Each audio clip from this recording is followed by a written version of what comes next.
নমস্কার বন্ধুরা, দেখুন এই যে শালিক পাখি, এর বয়স কিন্তু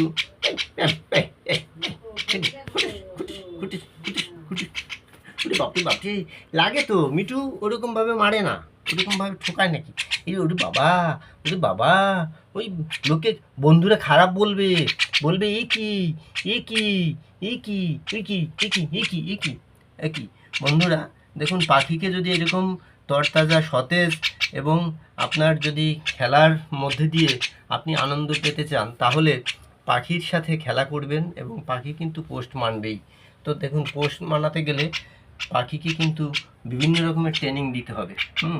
তো তাহলে কিন্তু পাখি খুব মানে ভালো থাকবে, আনন্দে থাকবে। এবং এই দেখুন, দেখেছেন ওই যে আর পাখিকে সবসময় এরকম কাঠি দিয়ে খাবার খাওয়াতে চেষ্টা করতে পারেন। হ্যাঁ, এই যে আমি বানিয়েছি দেখুন, এটা গোল গোল করতে হবে ছোট ছোট করে। বেশি বড় খাবারও খেতে, তুমি এত বড় খাবার পারবে না, পারবে না। হ্যাঁ, আর এই যে সিরিঞ্জ, এই দিয়ে জল, এই যে আমি জল খাওয়াই এইভাবে সিরিঞ্জ দিয়ে জল খাওয়ানো ছোটো পাখিদের বেলা আরও খাবে আরও। এই বাবা বাবা, বেশি খেয়ে ফেললে তো।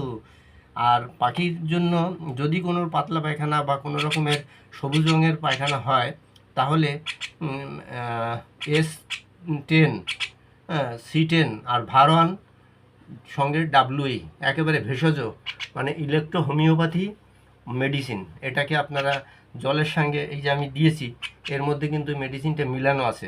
এর থেকে পাখি কিন্তু সমস্ত রকমের হজম শক্তি, পায়খানার প্রবলেম, লুজ মোশন সমস্ত ঠিক হবে এবং এনার্জি পাবে। দেখুন আমার পাখি কত এনার্জেটিক।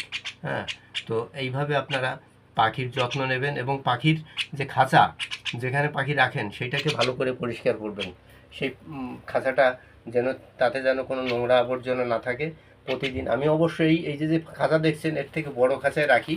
আপাতত এই ছোট খাঁচায় রাতের বেলা, যেহেতু ওরা একটু গরম জায়গায় থাকলে ভালো হয়, শীত ঠান্ডা যাতে না লাগে, সেই জন্য ছোটো জায়গায় রাখি। আর তা না হলে বড় খাঁচার মধ্যেই রাখি। এই যে হ্যাঁ, তো এইভাবে পাখিকে পুষবেন এবং জল খাওয়াবেন। তো এরকমভাবে জলটা এরকম খাওয়াবেন এই সিরিঞ্জ দিয়ে। ওই দেখুন, ও মানে খেয়ে নেয়। হ্যাঁ, এরকমভাবে ধরলেও খেয়ে নেয়। এরকমভাবে জলটা যদি আমি ওখানে ধরি, তাতেও ও খেয়ে নেয়। এখন অবশ্য খাইয়ে দিয়েছি, তো এখন আর অতটা খাবে না। তো পরিষ্কার পরিচ্ছন্ন রাখবেন এবং পাখির আনন্দ, পাখির যে ভালোবাসা, সেটা পেতে হলে, এই পাখি কিন্তু গাছের উপরে উঠে গেছিলো, তারপর আমি ডেকেছি ওকে, আমি ডেকেছি, একটা লাঠি ধরেছি ওর সামনে, আবার নেমে চলে আসছে।